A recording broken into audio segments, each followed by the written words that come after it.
नमस्कार दोस्तों, इस वीडियो में हम लोग बात करेंगे कि कैसे हम अपने पहले 1 लाख रुपए को स्टॉक मार्केट में इन्वेस्ट करें। ये वीडियो उनके लिए है जो कि अभी नए स्टार्ट किए हैं स्टॉक मार्केट का जर्नी, और उनके लिए भी है जो कि कुछ समय से स्टॉक मार्केट में वर्क कर रहे हैं या इन्वेस्ट कर रहे हैं, लेकिन उन्हें कोई खास सफलता मिल नहीं रही है और उनको ये प्रॉपर गाइडेंस नहीं है कि कैसे हम पोर्टफोलियो एलोकेशन करें, किन सेक्टर्स में पैसा लगाना है, म्यूचुअल फंड्स में कितना लगाना है, ईटीएफ्स में कितना लगाना है, डेफ फंड में कितना लगाना है, गोल्ड में कितना लगाना है। सब का हम डिस्कशन इस वीडियो में करने वाले हैं दोस्तों। एक कॉफी कैन पोर्टफोलियो बनाएंगे। कॉफी कैन पोर्टफोलियो कहने का अर्थ होता है कि ये पोर्टफोलियो लगभग 10 से 12 ईयर्स के लिए होना चाहिए। इसमें ज़्यादा फ्लक्चुएशन हम लोग नहीं कर। बात किया जाए एक रिटेल इन्वेस्टर के पॉइंट ऑफ व्यू से, तो जो सौरभ मुखर्जी जी का कॉफी कैन पोर्टफोलियो है वो लगभग 50 लाख रुपीस का एक पोर्टफोलियो होता है दोस्तों। एक आपको पीएमएस उसके फंड में ज्वाइन करने के लिए 50 लाख रुपीस चाहिए। तो क्या हम वैसा पोर्टफोलियो बना दें 10-15 स्टॉक्स का? तो वो प्रैक्टिकली फिजिबल नहीं है रिटेल ट्रेडर्स के लिए। तो रिटेल ट्रेडर्स डायरेक्ट स्टॉक्स में इन्वेस्ट करेंगे, जो नए इन्वेस्टर हैं, तो वो ट्रैप्ड हो जाते हैं, उन्हें पता ही नहीं चलता है। इस कारण से वो क्या कर बैठते हैं, 90% यहाँ रिटेलर्स लॉस खाते हैं और 10 ही % रिटेलर्स यहाँ प्रॉफिट करते हैं। उसमें से भी बहुत कम प्रोपोर्शन है जो कि अल्टीमेट अपने गोल तक पहुँचते हैं दोस्तों। तो हम लोग यही डिस्कस करने वाले हैं कि कैसे एक पोर्टफोलियो को डिज़ाइन किया जाए ताकि ये लॉन्ग लास्टिंग हो। रिटेल ट्रेडर्स को ध्यान में रख के एक पोर्टफोलियो तैयार। स्टॉक मार्केट में हम पहले इन्वेस्ट करने से पहले कुछ रूल्स ऑफ इन्वेस्टिंग के बारे में बात करना चाहते हैं। देखिए दोस्तों, अगर हम बात करें तो चाहे वो स्पोर्ट्स हो, चाहे वो स्कूल हो, कॉलेज हो, कहीं भी आपको रूल्स फॉलो करने रहता है। लेकिन जब बात आती है स्टॉक मार्केट की, तो हम रिटेलर्स कभी रूल्स के बारे में परवाह ही नहीं करते हैं कि इन्वेस्टिंग का भी कोई रूल्स ही होता है। चाहे तो रिटेलर्स को पता ही नहीं है कि कुछ रूल्स भी है इन्वेस्टिंग का, या वो इग्नोर करते हैं। तो पहले तो ये बहुत ही इंपॉर्टेंट 5 पॉइंट्स हम लोग जानेंगे, उसके बाद ही हम लोग अपना पोर्टफोलियो डिजाइन करेंगे। तो पहला है वॉरेन बफेट का रूल कि never ever lose money in stock markets. कभी अपना कैपिटल को लूज नहीं करना है। हमें प्रॉफिट थोड़ा कम मिले वो चलेगा, लेकिन हम कभी भी प्रॉफिट को अपना कैपिटल लूज नहीं करने देंगे। और दूसरा है कि हम लोग फॉलो रूल 1 स्ट्रिक्टली। यही रूल को हम लोग को मानना है। दूसरा भी रूल यही कहता है कि जो पहला रूल है कि नेवर लूज करना है मनी स्टॉक मार्केट में, वही को बरकरार रखना है। और तीसरा रूल कहता है कि success in stock market depends on controlling your emotions of fear and greed. मतलब स्टॉक मार्केट में आप तभी सक्सेस हो पाइएगा जब अपने इमोशंस पे कंट्रोल कीजिएगा, फियर पे। जब स्टॉक मार्केट क्रैश करता है, जैसे कोविड के समय किया, तो आपको फियर नहीं आना चाहिए और ग्रीड नहीं आना चाहिए। जैसे अभी मार्केट बुल रन में चल रहा है, तो आप ग्रीडी मत बनिए। तो बैलेंस एक बना के चलना होगा। और फोर्थ रूल कहता है कि compound your knowledge first, then compound your money. मतलब हम लोग को पहले अपना नॉलेज को बढ़ाना है। पहले नॉलेज को बढ़ाएंगे, नॉलेज बढ़ेगा तभी आपका मनी बढ़ेगा। अगर नॉलेज ही नहीं रहेगा तो आप मनी कभी नहीं कमा पाइएगा, अपने कैपिटल को लूज करिएगा। मेनी रिटेल ट्रेडर्स यही करते हैं कि नॉलेज को वो गेन नहीं करते हैं, इसी कारण वो दूसरे के टिप्स एंड ट्रिक्स में आते हैं और अपना पैसा को लूज करते हैं। जो हमारा 5th रूल यही कहता है कि कभी भी स्टॉक मार्केट में आप इन्वेस्टिंग कर रहे हैं तो किसी का टिप्स और ट्रिक्स लेके आप यहाँ लॉन्ग लास्ट नहीं कर पाइएगा स्टॉक मार्केट में। वो चाहे मेरा गाइडेंस हो या किसी और का गाइडेंस हो, या टीवी वाले का गाइडेंस हो, या आप किसी अखबार वाले का गाइडेंस हो, लेकिन आप इन्वेस्टिंग अगर किसी के दूसरे पे कहने पे कीजिएगा तो आप यहाँ पे कभी भी सक्सेस नहीं कर सकते हैं। जैसा कि एक हाल ही में मेरे एक व्यूअर्स ने कमेंट किया था कि मैंने किसी एक के सलाह पे, किसी इन्वेस्टर की सलाह पे, मैं उनका नाम नहीं लेना चाहता, कि मैंने इतने 3 लाख रुपए इन्वेस्ट किए और उन्होंने ये स्टॉक सजेस्ट किया और मैंने पूरा कैपिटल उस स्टॉक में डाल दिया और वो स्टॉक बहुत नीचे चला गया। तो उन्होंने दूसरे की टिप्स पे इन्वेस्टमेंट किया और अपना पूरा कैपिटल 3 लाख रुपीस उन्होंने गंवा दिए। तो यही मोटिव था मेरा इस वीडियो बनाने का कि कैसे एक रिटेल इन्वेस्टर को बचाया जाए ताकि उसका कैपिटल पहले लूज ना हो। अब हम बात करेंगे दोस्तों कि हमें कितना समय स्टॉक मार्केट में रहना पड़ेगा कि हम 1 लाख कैपिटल को अपने 10 टाइम्स कर लें या 10 लाख रुपीस बना लें। तो हमें लगभग 26% का एनुअल रिटर्न CAGR चाहिए, कंपाउंडेड एनुअल रिटर्न्स। तो कोई बहुत ही ज़्यादा टास्क, बड़ा टास्क नहीं है। 26% हमारे मेथड से, जो हम हर वीडियोज़ में बताते हैं, इजीली अचीवेबल है। तो क्यों आप वास्को डी गामा और कोलंबस की तरह जो खोज करते थे अर्थ का, चारों तरफ चक्कर लगा के इंडिया का खोज और वर्ल्ड का खोज करते थे, उसी तरह रिटेल ट्रेडर्स क्या करते हैं दोस्तों कि वो मल्टी बैगर्स या पेनी स्टॉक्स में खोजने जाते हैं कि हम एक साल में हमको 10 गुना करना है पैसा, 15 गुना करना है। उस चक्कर में अपना पूरा कैपिटल लूज करते हैं। तो बात है कि हम सस्टेनेबल ग्रोथ हमको चाहिए, तो वो एनुअल कितना चाहिए? मात्र 26%, जो कि वेरी वेरी इजीली अचीवेबल है। आप वीडियो के अंत तक बने रहिए। वीडियो के हम अपने सबसे महत्वपूर्ण पोर्शन में पहुंच चुके हैं कि कैसे हम अपने एसेट, जो हमारा 1 लाख कैपिटल है, उसको कैसे एलोकेट करें। क्या हम सिर्फ स्टॉक में एलोकेट कर दे? तो ऐसा हम रिटेल ट्रेडर को कभी सलाह नहीं देते हैं, ना खुद लेते हैं। हम जो यूज करते हैं और जो हम अपने स्टूडेंट्स को भी बताते हैं दोस्तों, कि पहले हमको 4 पोर्शन में अपने पैसे को बांटना है। पहला, हमें इंडेक्स फंड या निफ्टी 20 ETF जो हमारा है, उसमें अप्रोक्सीमेटली हमको 30% इन्वेस्टमेंट करना है। जो कि हमारे कैपिटल का 1 लाख कैपिटल था, तो 30,000 सिर्फ और सिर्फ हमारा निफ्टी 20 में होना चाहिए दोस्तों। और चाहे तो आप इंडेक्स फंड में भी लगा सकते हैं और निफ्टी 20 में भी लगा सकते हैं, क्योंकि ये दोनों का मेन पर्पस है मेरा इंडेक्स फंड में लगाने का पैसा, क्योंकि ये पैसा हम लगा रहे हैं अपने कंट्री पे, एज ए कंट्री के ग्रोथ पे लगा रहे हैं।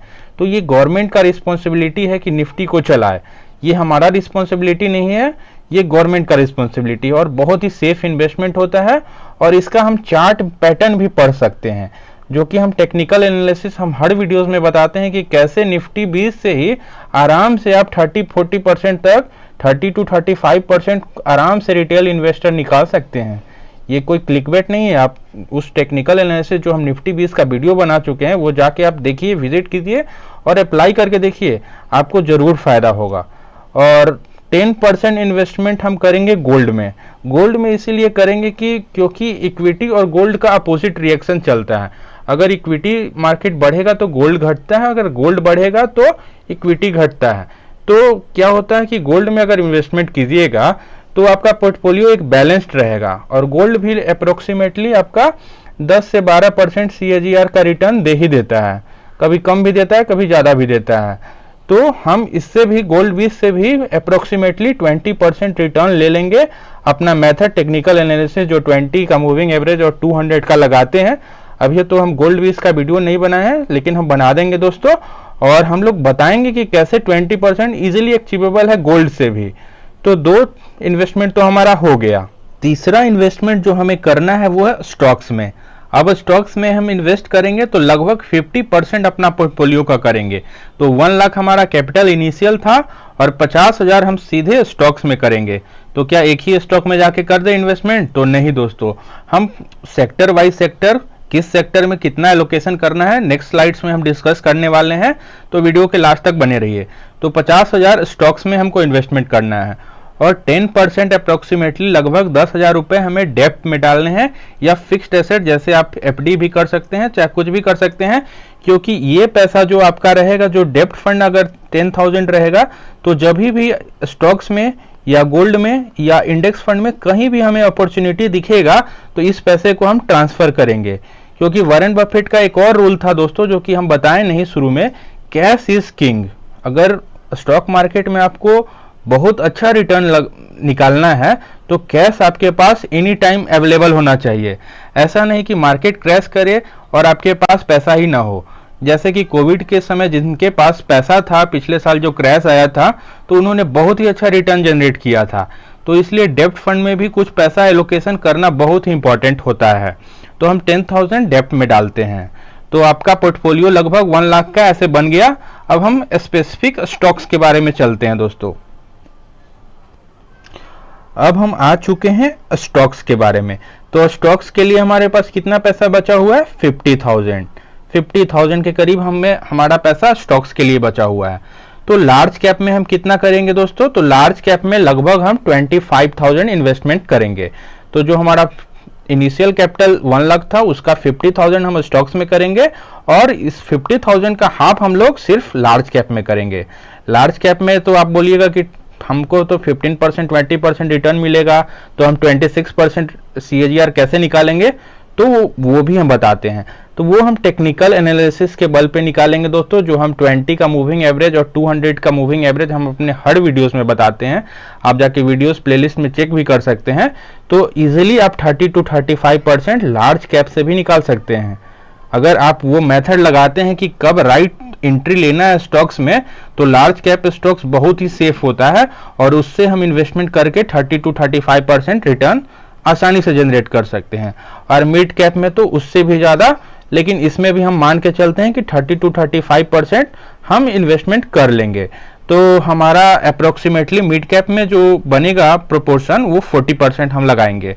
तो लगभग 20,000 हम मिड कैप्स में लगाएंगे। मिड कैप्स में भी लगाएंगे तो क्वालिटी मिड कैप्स में लगाएंगे जिसमें ग्रोथ रहे। मल्टीबैगर कहने का अर्थ है वो ऑलरेडी मल्टीबैगर रह चुका है, हमें नए मल्टीबैगर्स खोजने का कोई जरूरत नहीं है दोस्तों। हम एग्जिस्टिंग मल्टीबैगर में पैसा निकाल सकते हैं, रिटर्न निकाल सकते हैं बेस्ड ऑन टेक्निकल एनालिसिस। और लास्टली हमारा है स्मॉल कैप में मात्र हम 10% इन्वेस्टमेंट करेंगे 5,000, क्योंकि हम ज़्यादा रिस्क अपने पोर्टफोलियो में नहीं लेना चाहते हैं।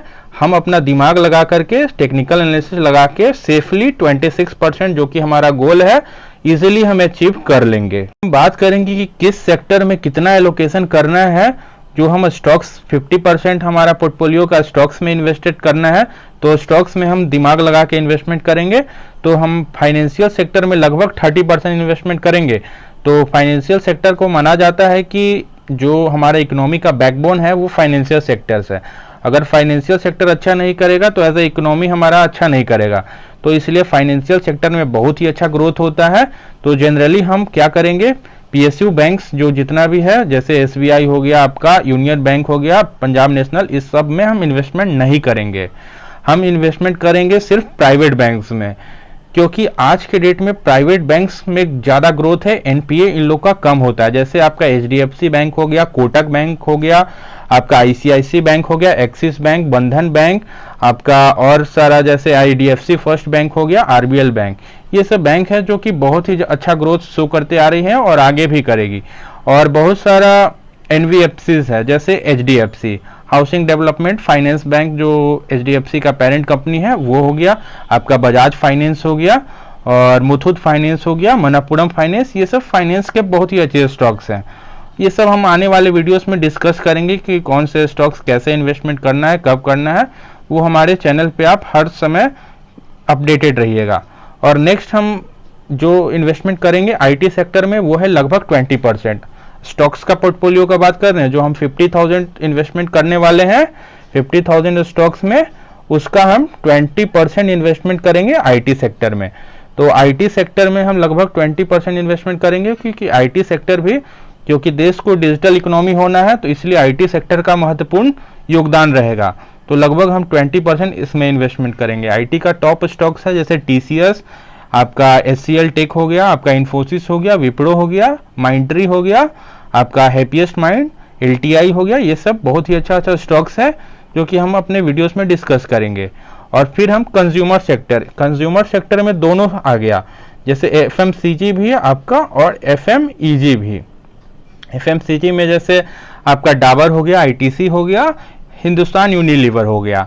और एफएमईजी में जैसे हेवल्स हो गया, पॉलीकैब वायर्स हो गया और रिलैक्सो हमारा जो चप्पल है वो भी, चप्पल बनाने वाली जो कंपनी है वो भी कंज्यूमर सेक्टर में ही आता है। टाइटन हमारा जो बढ़िया कंपनी है वो भी कंज्यूमर में ही हम मान के चलेंगे।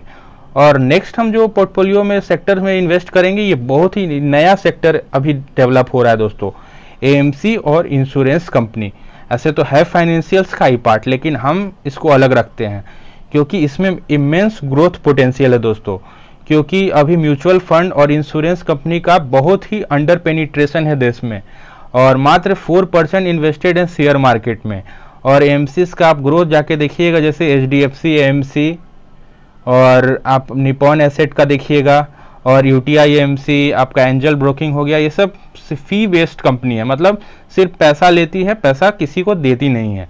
मतलब इन लोग का खर्चा बहुत, ऑपरेटिंग प्रॉफिट मार्जिन इन लोग का बहुत ही ज़्यादा आता है, इसलिए ऐसा कंपनी हमको बहुत ही अच्छा लगता है। फार्मा और केमिकल सेक्टर में हम लगभग 15% इन्वेस्टमेंट करेंगे। तो फार्मा का टॉप स्टॉक्स है जैसे आपका डॉक्टर रेड्डीज, सिप्ला, कैडिला, ल्यूपिन, आपका फाइजर हो गया, एस्ट्राजेनेका, एबॉट, ये सब फार्मा के टॉप स्टॉक्स हैं। और केमिकल्स की बात किया जाए दोस्तों तो जैसे एल्काइल अमीन्स हो गया, आपका दीपक नाइट्राइट हो गया, आपका आरती इंडस्ट्रीज हो गया, लगभग ये सारे स्टॉक जो टॉप के स्टॉक्स है वो बता रहे हैं हम। फिर हम ऑटो सेक्टर में इन्वेस्ट करेंगे लगभग 5% अपने स्टॉक पोर्टफोलियो का। ऑटो सेक्टर में हम बहुत ही कम इन्वेस्टमेंट करेंगे दोस्तों, क्योंकि auto sector largely economy driven होते हैं, क्योंकि इकोनॉमी अगर अच्छा करेगा तो ऑटो सेक्टर भी अच्छा करेगा। अगर लोगों के पास परचेजिंग पावर अच्छा होगा तभी ना ऑटो खरीदेंगे। अगर उनके पास खरीदने के लिए पैसे, जीडीपी अच्छा नहीं ग्रोथ कर रहा है तो ऑटो सेक्टर लैग करता है। इसलिए हम ऐसा स्टॉक से थोड़ा बच के रहेंगे, क्योंकि हम रिटेल इन्वेस्टर हैं, अपना लिमिटेशन हम लोग जानते हैं। तो होप आप लोग को वीडियो से कुछ सीखने को मिला होगा दोस्तों। अगर वीडियो से अगर कुछ सीखने को मिला है तो वीडियो को लाइक कीजिएगा। और फिर लास्ट में बताते हैं कि कभी भी आप न्यूज़ बेस्ड इन्वेस्टिंग नहीं कीजिएगा। जो होता है कि अगर न्यूज़ बेस्ड इन्वेस्टिंग कीजिएगा तो आप ट्रैप्ड हो जाइएगा।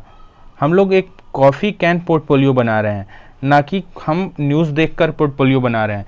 न्यूज़ का करने का अर्थ हुआ कि अगर कोई कंपनी किसी के साथ कोलैबोरेशन कर रहा है या उसका अधिग्रहण वो कर रहा है तो आप उसके बेसिस पे स्टॉक्स का चयन कीजिएगा, तो आप ट्रैप्ड हो जाइएगा। जनरली रिटेल ट्रेडर इसी में फंसते हैं। तो हमें कभी भी न्यूज़ बेस्ड इन्वेस्टिंग नहीं करना है। आप रिजल्ट को एनालाइज कीजिए, क्वार्टरली रिजल्ट देखिए, ईयरली रिजल्ट देखिए, 1-2 क्वार्टर पे अपना कोई जजमेंट नहीं बनाइए। तो होप आप लोग को इतना तो समझ में आ गया होगा। बाकी कोई क्वेरी होगा, डाउट होगा रिगार्डिंग स्टॉक्स, फंडामेंटल एनालिसिस या टेक्निकल एनालिसिस, तो आप कमेंट सेक्शन में पूछ सकते हैं। हम आपके लिए हमेशा तैयार रहेंगे दोस्तों। तो लास्ट में एक नोशन के साथ हम वीडियो को एंड करते हैं। Let's grow reach to